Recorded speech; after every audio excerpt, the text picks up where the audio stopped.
of years ago, Anna and a number of several other environmental justice leaders around the state started putting on the radar screen of the state regulatory agencies this idea that I mentioned earlier called cumulative impacts, which is the idea that when the regulators are doing permits for various sites, the way that they operate is they treat each site as though it was sitting out in the middle of a field on its own without taking into account what's already in place in the community where the permit is being sought. And so what that does is it makes it possible for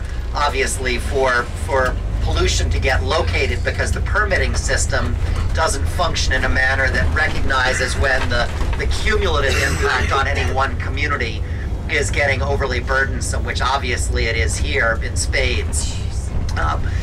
What has happened is, as a result of the paper that Anna was the lead author on, the state actually started to create a cumulative impacts assessment tool where they would take data about various forms of pollution that they already collect and create a sort of multi-layered computer-based mapping system so that they could generate for any location in the state a cumulative impact assessment of what the cumulative pollution burden in any one community would be.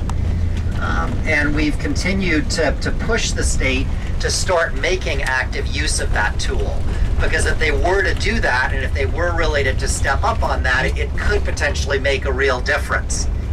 Because as Anna said, if you think about it, if you've got a 625 megawatt plant proposed to go in here, it's fairly obvious that this community shouldn't be asked to shoulder any further pollution burden.